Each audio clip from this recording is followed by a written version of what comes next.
बिस्मिल्लाहिर्रहमानिर्रहीम। Programme inside the news और मैं हूं डॉक्टर सना गौरी। जो एक अफसोसनाक वाक़या आज के दिन हुआ वो है रऊफ़ हसन साहब के हमला।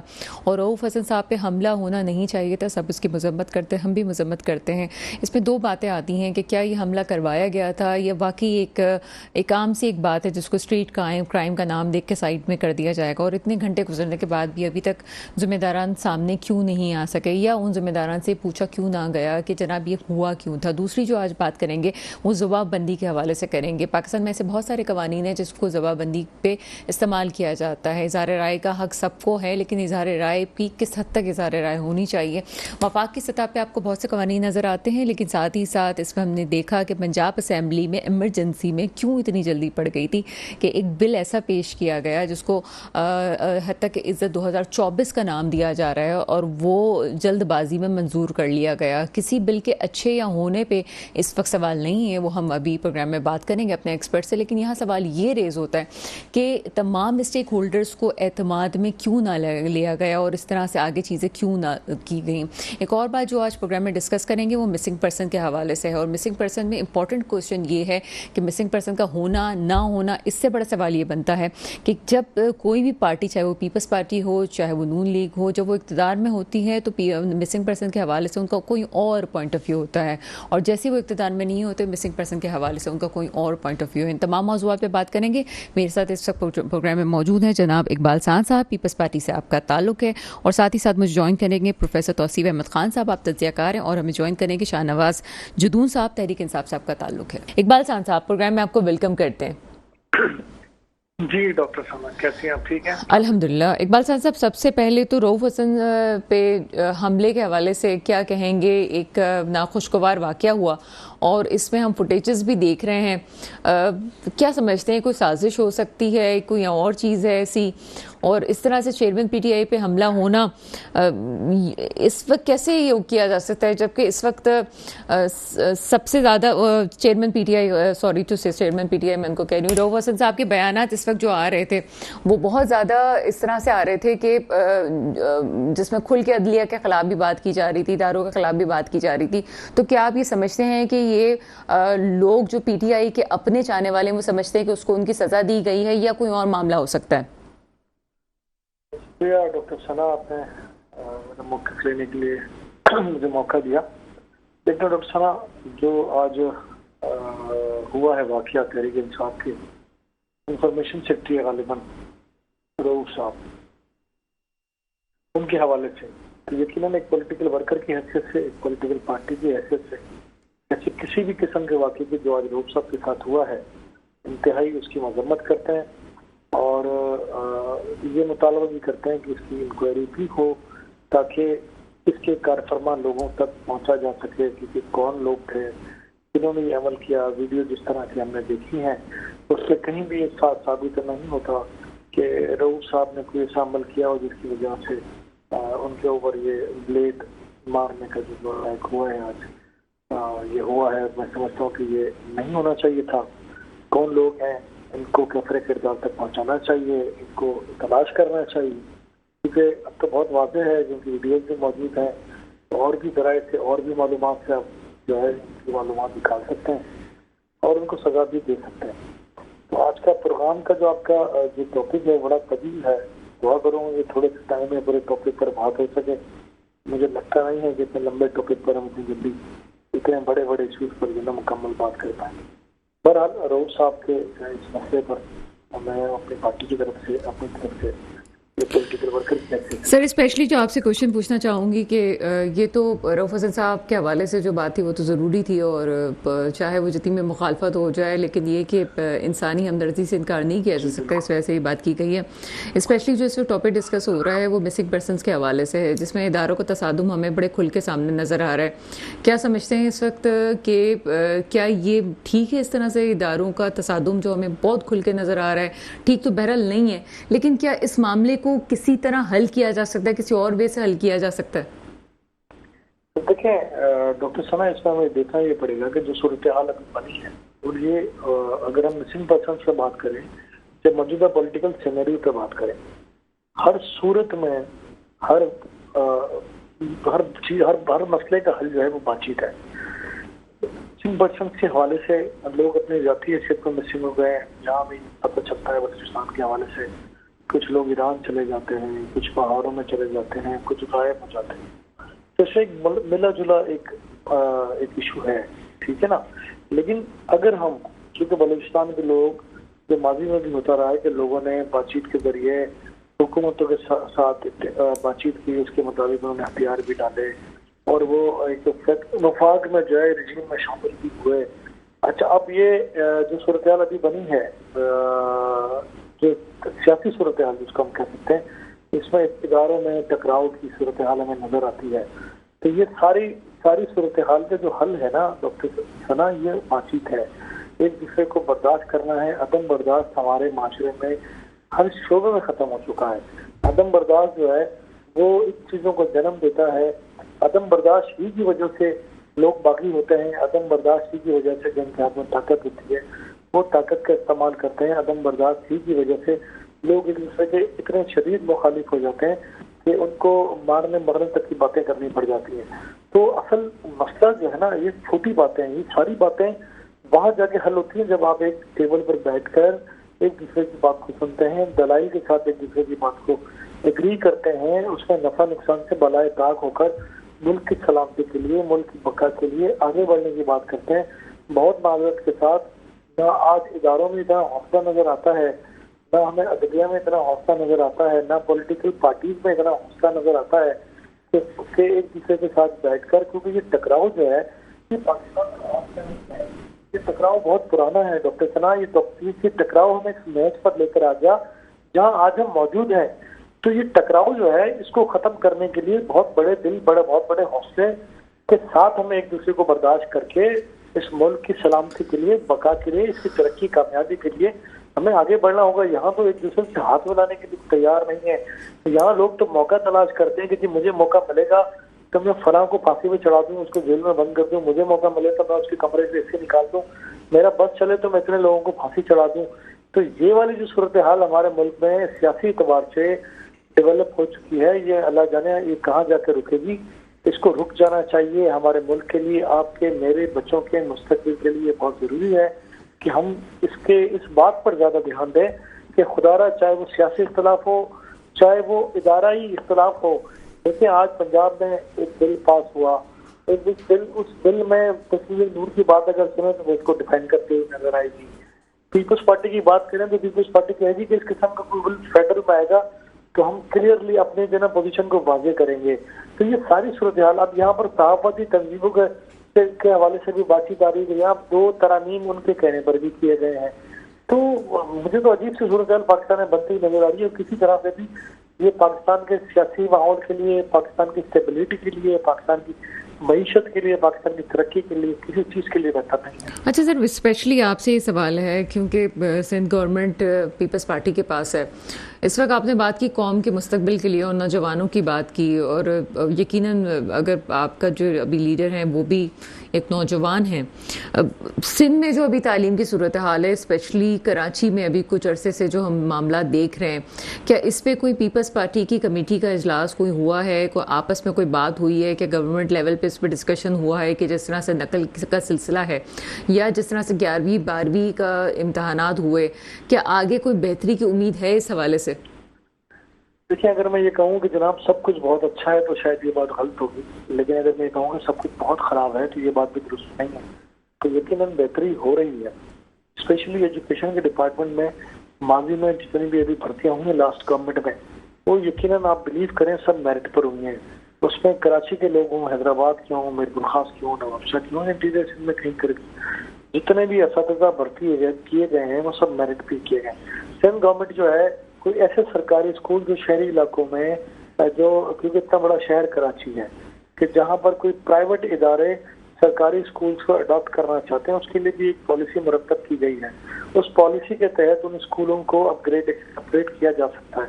तो ये सारी जो एजुकेशन के हवाले से बातचीत है, जो जहाँ तक नकल की आपने बात की ना, ये 90 से शहर में ये नकल का जो रुझान हमारे शहर में परवान चढ़ा है ना, ये डॉक्टर सना बहुत गंदी किस्म की वबा है जो हमारे नौजवानों के अंदर बोधी गई है। कि आसानी से इम्तिहान पास करने का जो सिलसिला 90 से शुरू हुआ है वो यकीनन ख़त्म नहीं हुआ, लेकिन कम ज़रूर हुआ है। लोगों ने इकबाल साहब, आप भी कराची में रहते हैं और यकीनन आपके बच्चे भी स्कूल में पढ़ते होंगे या आपके रिलेटिव में कुछ ऐसे बच्चे होंगे जो 9th मैट्रिक का इम्तहान दे रहे होंगे।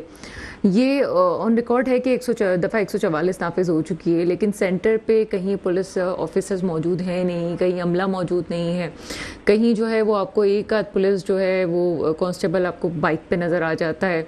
तो क्या ये मैनेजमेंट इंतज़ामिया के मामला किसके अंडर आते हैं और इस पर किसको एक्शन लेना चाहिए? उस पर डॉक्टर सना, मैं ये समझता हूँ कि देखें, इसमें कोई दो राय नहीं है कि इंतज़ामिया की कमी तो है, इसमें कोई दो राय नहीं है। मैट्रिक और 9th के जो एग्जाम होते हैं, सैकड़ों नहीं हज़ारों सेंटर इसमें बनाए जाते हैं, और हज़ारों सेंटर जो होते हैं वो बिल्कुल इसी तरह होते हैं जैसे इलेक्शनों के दिनों में जो है पोलिंग स्टेशन होते हैं। इतनी बड़ी तादाद में तो है वो तमाम जो है लॉ एंड ऑर्डर के इदारे जो है वो सिलेक्शन को करते हैं। लेकिन हम एजुकेशन के डिपार्टमेंट में भी अगर खुदा न खास्ता ये वाली सूरत हाल पैदा हो जाए कि जनाब जो है एजुकेशन डिपार्टमेंट जो है रेंजर्स भी बुला ले, एजुकेशन डिपार्टमेंट जो है आर्मी को भी कॉल कर ले, तो कोशिश ये की जाती है कि एजुकेशन डिपार्टमेंट एजुकेशन के महकमे से ही लोगों को वहाँ पे डिप्यूट करे और जो नकल वाले रुझान है उसको रोकने की कोशिश करे। और कहीं कहीं पुलिस के सिपाही, पुलिस के कुछ अफसर भी तैनात किए जाते हैं जहाँ पे इस किस्म की शिकायत ज़्यादा आती है। लेकिन मैं फिर कहूँगा कि अगर ये जो नकल माफिया है ये ख़त्म हो गई है या तो ये बात गलत होगी, ज़रूर कमज़ोर पड़ी है। सिंध गवर्नमेंट ने इकदाम किए हैं लेकिन ख़त्म बिल्कुल भी नहीं हुई। सर, इस प्लेटफॉर्म से क्या ये भी आप इस बात को मानेंगे या जो अथॉरिटीज़ हैं उनको आप ये कहना चाहेंगे, क्योंकि कराची के स्कूल किसकी अथॉरिटी में आते हैं और कराची के स्कूल्स का सिर्फ नकल के अलावा भी जो उसकी हाल है, इस पर बिल्डिंग्स टूटी हुई हैं, लाइट के मसले हैं, ये तमाम चीज़ें, और बच्चे पेपर भी दे रहे हैं वहाँ पे, ये तमाम चीज़ें कौन हल करेगा? जो गवर्नमेंट स्कूल्स हैं इसके मसाइल कौन हल कर सकता है? देखिए डॉक्टर सना, ये कॉन्सेप्ट बन गया है शहर कराची के अंदर। ये जो प्राइवेट स्कूल जो है ना, ये एक ऐसा कॉन्सेप्ट बन गया है कि लोगों को ये बात ऐसे लगने लगी है कि जिस तरह हम ये समझते हैं कि महंगी चीज़ अच्छी होती है और सस्ती चीज़ खराब होती है, बिल्कुल इसी तरीके से लोगों ने प्राइवेट स्कूल्स को ये समझ लिया है कि हमारे बच्चे यही तालीम हासिल करेंगे, जबकि सीनियर असातिज़ा जो होते हैं वो सरकारी स्कूलों में मौजूद होते हैं। ऐसा नहीं है, सरकारी स्कूल्स, कॉलेज, यूनिवर्सिटीज़ जो है वो बिल्कुल नाकारा है। इसी सरकारी कॉलेज और यूनिवर्सिटीज़ से बड़े बड़े नाम पैदा हुए और हो रहे हैं। तो हम बाइस माशरा भी जो ना डॉक्टर सना, हमें ये शायद ये हम ज़्यादा महसूस करने लगे कि मैं अपने बच्चे की फीस 10,000 दूंगा, 15,000 दूंगा या 20,000 दूंगा तो मेरे बच्चे की जो है बेसिक बहुत अच्छी। नहीं सर, मैं कुछ और हवाले से बात कर रही थी। अब ब्रेक का भी वक्त हो रहा है। मैं इस हवाले से बात कर रही थी कि जो चीज़ें हमें इस वक्त इम्तहानी मराकज़ में नज़र आई हैं वो एटलीस्ट नहीं होनी चाहिए, वो किसके अंडर आती हैं, उसको कौन ठीक करेगा? जी डॉक्टर साहब, बिल्कुल आपकी बात दुरुस्त है। यकीनन वो सिंध गवर्नमेंट का काम है, एजुकेशन डिपार्टमेंट का ही काम है, और इसमें लॉ एंड ऑर्डर के इदारों से खुसूसन पुलिस से मदद दी जाती है कि इसको रोकने में एजुकेशन के इदारों की मदद करें, टीचर्स की, इंतजामिया की मदद करें, और वो नाकाफ़ी होती है। मैं ये नहीं कहूँगा कि वो इतनी काफ़ी होती है। सैकड़ों की तादाद में एक सेंटर में बच्चे होते हैं, सैकड़ों की तादाद में, हज़ारों की तादाद में बच्चे होते हैं, और वो बच्चे कहीं ना कहीं उनके रूट्स होते हैं किसी न किसी किस्म के, और ये नकल की तरफ वो राग़िब होते हैं जो साल साल पढ़ते नहीं हैं बच्चे, और ये पढ़ने वालों बच्चों का भी नुकसान करते हैं। और उसी सेंटर में अगर पढ़ने वाले बच्चे भी एग्जाम दे रहे हो और उसी सेंटर में नकल करने वाले बच्चे भी एग्जाम दे रहे हो और वो ब्लैक लिस्ट हो जाए वो सेंटर, तो नुकसान तो नकल करने वालों का नहीं होता, वो तो नुकसान तो उनका होता है जो बेचारे अपने दिमाग से, अकल से पेपर देते होते हैं। तो यकीनन इसमें इंतजामिया को भी मजीद जो है मुस्तैदी का मुजाहरा करना पड़ेगा। इसमें मजीद जो है ना हार्ड लाइन पे जाके काम करना पड़ेगा कि जहाँ जहाँ लीकेजेस हैं, जहाँ जहाँ कमजोरी है उसको दूर करना पड़ेगा। Education department. चलिए, बहरहाल हम उम्मीद कर सकते हैं। बहुत शुक्रिया इकबाल साहब, आप पीपल्स पार्टी से हमारे साथ मौजूद थे। हम ये उम्मीद कर सकते हैं कि पीपल्स पार्टी ने इस प्लेटफॉर्म पे आके बात की है कि इंतज़ामी अमूर को भी देखना ज़रूरी है, और यकीनन जो आला इस ओहदे से और इस तबके से ताल्लुक़ रखते हैं, जो चीज़ों को बेहतर कर सकते हैं वो बेहतर करेंगे। एक छोटा सा ब्रेक है, ब्रेक के बाद आपके सामने हाजिर होते हैं। ब्रेक के बाद आपके सामने हाजिर हैं और कुछ बात करेंगे इस हवाले से भी जो तक इज़्ज़त का बिल मंजूर हुआ है पंजाब असेंबली में, और जैसे हमने इंट्रोडक्टरी पार्ट में भी इस हवाले से बात की थी कि इतने तमाम जो कवानीन हैं उनके मौजूदगी में एक और कानून आना क्या इतना ज़रूरी था।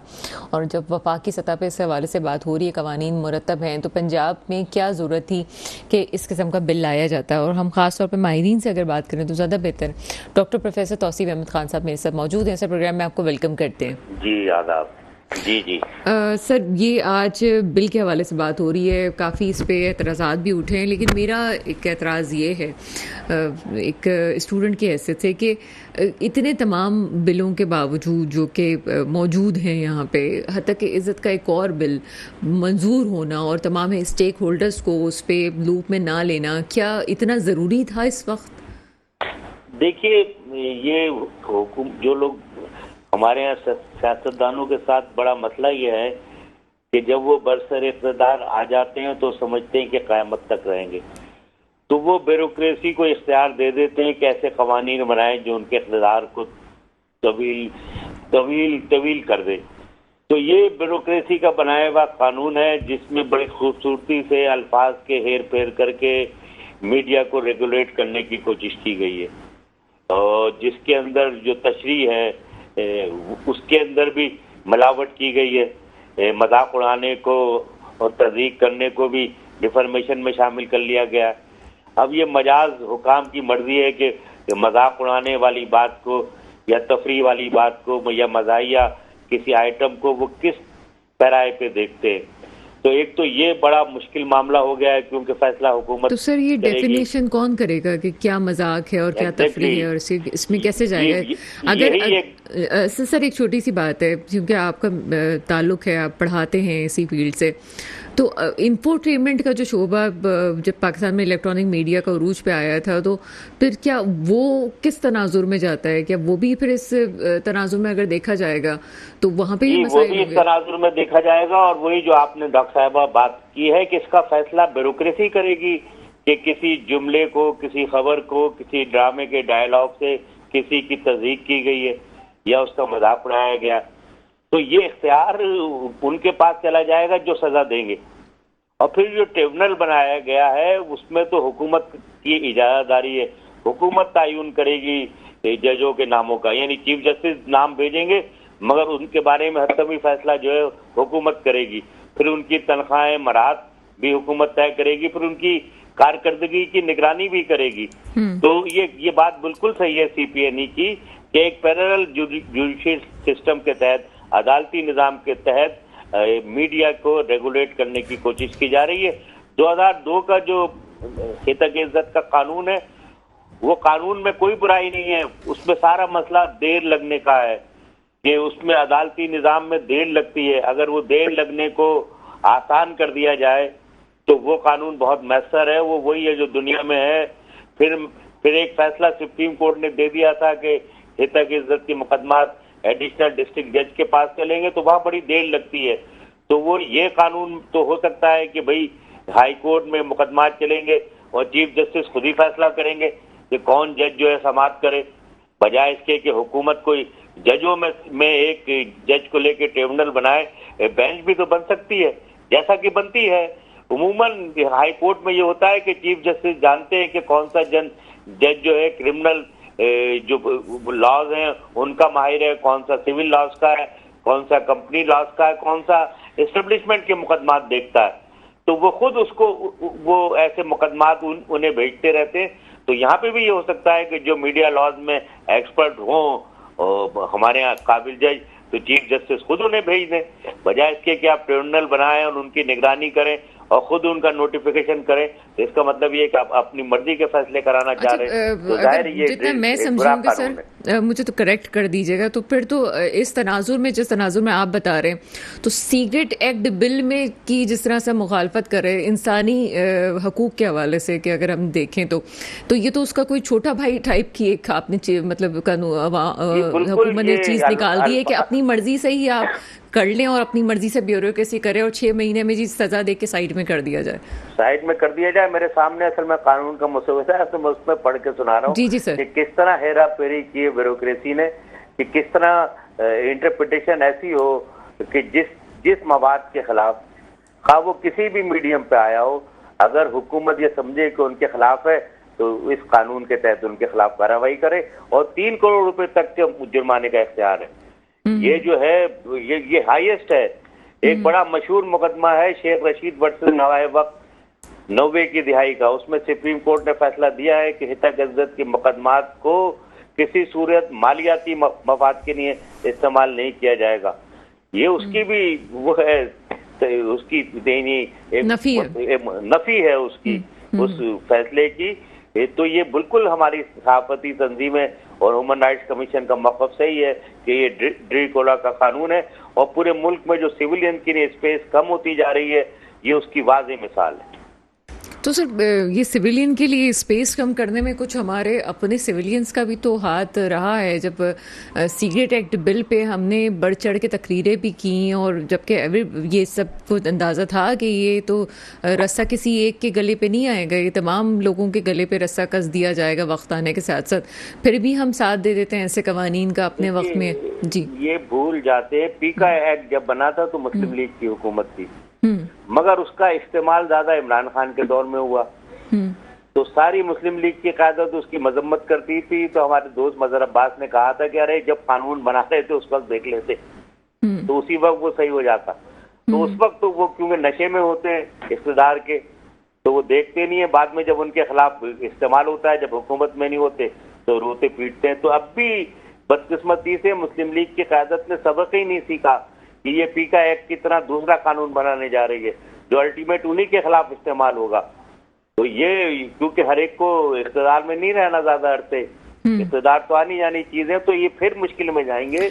और इसकी तो हर सूरत मजम्मत होनी चाहिए और एक सिंपल सा कानून बनना चाहिए जिसमें अदालती प्रोसीजर बहुत आसान हो और 6 महीने में फैसला हो जाए। ये बात बिल्कुल सही है कि 15-15 साल मुकदमा, खासतौर पे हितक इज्जत की मुकदमात की तारीख है 10-15 साल में तय हुए तो उसका असर खत्म हो जाता है। तो वो 6 महीने में होना चाहिए। उसके लिए चीफ जस्टिस से कहा जाए हाई कोर्ट के कि खुसूसी तौर पे जजों को तयन करें जो 6 महीने में मुकदमात का फैसला कर दें। और वो बहुत अच्छा कानून है, 2002 का बुरा नहीं है वो। सर ये जितने कवानीन भी बने हैं इसका हमने ज़्यादातर देखा है कि अगर जायज़ा लिया जाए तो 100 में से सिर्फ 2 या 3% जो अवाम ने इस पे केसेस किए होंगे या इसके तहत जो है वो केसेस दायर हुए होंगे। बाकी तो सब हुकूमतें या ब्यूरोक्रेसी या सियासतदान यही फ़ायदे उठा रहे हैं। क्या अगर ये कवानीन इतने अच्छे हैं तो बाकायदा इसकी आगाही मुहिम क्यों नहीं चलाई जाती? अवाम तो इससे बेखबर हैं कि जनाब ऐसे भी कोई चीज़ है जो उनको भी प्रोटेक्ट कर सकती है, वो अपनी प्रोटेक्शन के लिए तो नहीं इस्तेमाल कर रहे हैं इसको। हाँ, ये बात सही है। देखिए आर्टिकल 19A जो आइन में शामिल है उसके तहत इंफॉर्मेशन लॉज चारों सूबों में भी हैं, विफाक में भी है और उसने खासी मदद की है। इमरान खान के खिलाफ जो तोशा खाना के सारे मुकदमात हैं राइट टू इंफॉर्मेशन के तहत ही वो अफशा हुए थे। तो वो कवानीन है। अब पंजाब में तो फिर भी लोग इंफॉर्मेशन एक्ट को, जो ट्रांसपेरेंसी एक्ट है, उसको इस्तेमाल करते हैं और हुकूमत से मालूमात हासिल करने की कोशिश करते हैं। मगर सिंध में और बलूचिस्तान में बिल्कुल लोग नहीं जानते और ना वो रुजू करते हैं, ना हुकूमत से मालूमात हासिल करना चाहते हैं। तो ये बात आपकी सही है डॉक्टर साहिबा कि इस पे आगाही होनी चाहिए कि जो कवानीन अवाम के मफाद उनको तहफ़्फ़ुज़ फराहम करते हैं उनके बारे में अवाम जानते, सिर्फ जानते ही ना हो बल्कि उसके तहत उन्हें दाद रसी का तरीक़ेकार भी बताया जाए और वो आसान हो कि वो किस तरह इसके लिए अपने मसाइल के लिए इन कवानीन से मदद ले सकते हैं। अच्छा सर, आप यहाँ मौजूद हैं तो आपकी मौजूदगी का फ़ायदा उठाते हुए एक और चीज़ जो हम डिस्कस करना चाहते हैं, एक बहस चल पड़ी है। अभी हमें लगता है कि शायद माशी इस्तेहकाम आ गया है। मौजूदा गवर्नमेंट तो कम से कम ये कह रही है कि माशी इस्तेहकाम की तरफ जा रहे हैं। अब वो माशी इस्तेहकाम हम ये कह लेंगे हम कर्ज़ों लेने के बाद अपने इशारियों को आगे शो कर रहे हैं। क्या इम्पोर्टेंट है इस वक्त?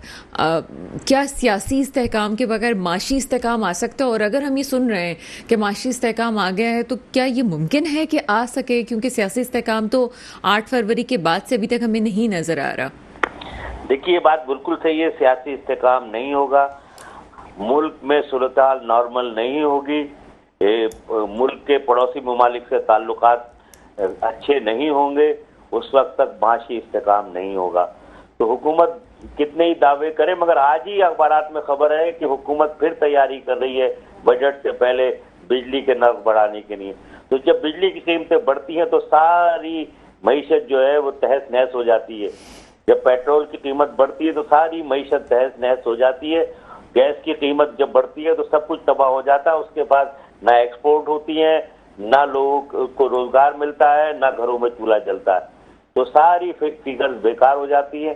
जब तक ये तीन चीजें महंगी रहेंगी, माशी बढ़ान रहेगा, चाहे आप कितने ही मायदे करें, कितने ही फिगर बताएं कि हालात अच्छे हो रहे हैं, इसके बगैर नहीं होगा। ये बिल्कुल वाज़ेह बात है कि आवाम के हालात जब तक बेहतर नहीं होंगे तब तक किसी किस्म की माशी मनसूबाबंदी की कामयाबी का ऐलान नहीं हो सकता। अच्छा, यहाँ मुझे नहीं पता कि ब्रेक में कितना वक्त है, लेकिन आपसे ज़रूर एक क्वेश्चन मैं पूछना चाहूँगी, चाहे कम वक्त ही क्यों ना हो, कि ये अभी जो मसला है स्पेशली मिसिंग पर्सन के हवाले से, उसमें जब कोई गवर्नमेंट में होता है तो उसका मौक़िफ़ अलग होता है किसी पार्टी का, और जब वो गवर्नमेंट में नहीं होते तो उस वक्त मौक़िफ़ अलग होता है। जब गवर्नमेंट में नहीं होते तो मिसिंग पर्सन वाला मामला बड़े खुल के डिस्कस किया जाता है, और जब गवर्नमेंट में है तो इसको ये कहा जाता है कि जनाब तमाम ममालिक में ऐसी सिचुएशन है, इसको बहुत ज़्यादा वावेला दिया जा रहा है। क्या कमेंट करेंगे इस पे? जब राना सनाउल्लाह अगवा हुए परवेज मुशर्रफ के दौर में, उन्हें टॉर्चर किया गया, उनकी मूछें काट ली गई, उनकी भवें काट ली गई, तो सबने मजम्मत की थी कि उन्हें लापता नहीं करना चाहिए था, कानून के मुताबिक उन्हें हवाला करना चाहिए था। और राना सनाउल्लाह की फैमिली के साथ जो कुछ गुजरा वो बताते भी हैं। अब बड़ी बदकिस्मती की बात है कि अब राना सनाउल्लाह जस्टिफाई कर रहे हैं कि अदालतें जो स्टैंड ले रही हैं उसके ऊपर वज़ीर आज़म और सदर मुदाखलत करें। यानी हैरत की बात यह है कि वो तो खुद उस टॉर्चर से गुजरे हैं, उन्हें तो खुद महसूस होना चाहिए कि जब नामालूम अफराद उठा के ले जाते हैं तो उन पे क्या गुजरती है और उनकी फैमिली पे क्या गुजरती है। तो ये अजीब सी बात है कि सब मुश्किल में होते हैं तो सब कुछ अच्छी चीज वो बातें याद आती हैं, मगर जब इक़्तिदार में आ जाते हैं तो भूल जाते हैं और फिर दोबारा शिकार होते हैं। तो ये राना सनाउल्लाह की मिसाल मुझे हमेशा याद आ जाती है कि जब अब मुझे अफसोस है कि वजीर कानून जो आसमा जहांगीर ग्रुप के स्टालवर्ड्स हैं, जिन्होंने आइन के लिए, आइन की पासदारी के लिए, इंसानी हुकूक के लिए आवाज उठाई थी, आज जस्टिफाई कर रहे हैं लापता अफराद के मसले पे एस्टेब्लिशमेंट को। इससे ज्यादा सवाल तो हो नहीं सकता कि नजीर तारड़ ये बात कर रहे हैं। आसमा जहांगीर आज जिंदा होती तो वो खुदकुशी करने पे तैयार हो जाती कि उनका साथी ये बात कर रहा है। तो ये तो अफसोसनाक बात है, इस पर तो सिर्फ मातम ही किया जा सकता। बहुत शुक्रिया। प्रोफेसर तौसीफ अहमद खान मेरे साथ मौजूद थे। ये होता है एक उस्ताद का रुतबा कि वो बिना किसी झिझक के वो बात कर सके, और यकीनन जो उन्होंने 2-4 पॉइंट्स तौसीफ अहमद खान साहब ने इस हवाले से स्पेशली कहें वो डंके पे चोट के बराबर है, और इसको समझना ज़रूरी है इसकी बारीकी को। एक छोटा सा ब्रेक हुआ है और ब्रेक के बाद आपके सामने हाजिर होते हैं। ब्रेक के बाद आपके सामने हाजिर हैं और अभी हमें ज्वाइन किया है शाहनवाज जुदून साहब ने। आपका ताल्लुक तहरीक इंसाफ से है। प्रोग्राम में आपको वेलकम करते हैं। शाहनवाज जुदून साहब, रऊफ हसन साहब पे हमले को किस तरह से देख रहे हैं आप? बिस्मिल्लाहिर्रहमानिर्रहीम। देखिए, सबसे पहले तो मैं शदीद अल्फाज में रऊफ हसन साहब पर इस बुज़दिलाना कार्रवाई जो हमला हुआ है उसकी मजम्मत करता हूँ। और रऊफ हसन साहब एक कूल माइंड इंसान है और न सिर्फ तहरीक इंसाफ के इंफॉर्मेशन सेक्रेटरी बल्कि एक सीनियर जर्नलिस्ट भी हैं, और आप भी उनको बेहतर जानती हैं। और वो ऐसे आदमी पर हमला करना मैं समझता हूँ कि समझ से बाहर है, और एक प्री प्लानिंग के तहत हुआ है। इससे पहले एक सीनियर साथी समी इब्राहिम साहब पर भी इसी तर्ज का एक हमला हुआ था। तो अगर मामला मैं समझता हूँ कि यहाँ तक पहुँच गए कि खुसरो से जो हमले करवाते हैं तो इनको अपनी हार मान लेनी चाहिए, और ये इनको समझ लेना चाहिए कि ये जंग ये इमरान खान से नहीं जीत सकते। तो ये यहाँ तक इनकी नौबत आ गई कि, और वो वीडियो में साफ नजर भी आ रहा है, लेकिन अभी तक कोई गिरफ्तारी अमल में नहीं आई। तो इसकी मैं शदीद अल्फाज में मजम्मत करता हूँ, और मैं इस्लामाबाद के इंतजामिया से भी ये अपील करूंगा कि इनको फिलफौर गिरफ्तार किया जाए ताकि पता लगे कि ये कौन लोग हैं और इनके पीछे कौन है। अच्छा, ये क्या हैरत की बात नहीं है कि अभी तक तो बहुत आसानी से जब तमाम चीज़ें सामने हैं तो इसके मकासद का पता चल जाना चाहिए था, लेकिन इस वक्त जब मैं आपसे अभी बात कर रही हूँ इस वक्त तक बहुत मकासद अभी तक नहीं पता चले। हालांकि इतना तो है कि हमारी एजेंसीज, हमारे तफ्तीशी अमले, हमारी पुलिस इतनी एक्टिव तो है कि कुछ देर में ही पता कर ले कि हुआ क्यों है ये। देखिए, बात है कि इस्लामाबाद जैसे शहर में अगर इस तरह के वाकया हो रहे हैं, अब कल ही आप देख ले कि जमात इस्लामी का जो धरना है वहां पर भी इन निहत्ते शहरियों पर गाड़ी चढ़ा दी गई। आज इन रऊफ हसन साहब पे कातलाना हमला हुआ है। तो ये प्री प्लान के तहत हो रहा है और वहां पर ऐसे वाकयात होना एक लम्हा फिक्रिया है। तो मैं समझता हूँ कि इसकी जितनी मजम्मत की जाए कम है। और अभी तक मुझे तो हैरत है कि अभी तक तमाम शवाहिद मौजूद है, उसके फुटेज आ गए हैं और जो बंदा वीडियो बना रहे हैं वो उनके साफ नजर आ रहे हैं, उनका पूरा वो, और अभी तक कोई गिरफ्तारी अमल में नहीं आई, नामालूम अफराद ने डाल लिए। तो सब सामने नजर आ रहे तमाम फुटेज और वहां CCTV फुटेज मुख्तलिफ उससे, ताकि पता ही पूरा लग रहा है। लेकिन अभी तक इंतजामिया खामोश तमाशाई बैठी हुई है और अभी तक कोई गिरफ्तारी अमल में नहीं आई। अच्छा सर, एक इम्पॉर्टेंट क्वेश्चन आपसे ये भी हम पूछते जाएंगे कि आपकी पार्टी का मौलाना फजल रहमान के साथ एक जो इल्हाक है और जो आपकी एक अंडरस्टैंडिंग डेवलप हो रही है उसको बहुत तनकीद का निशाना बनाया जा रहा है, क्या कमेंट करेंगे इस पे?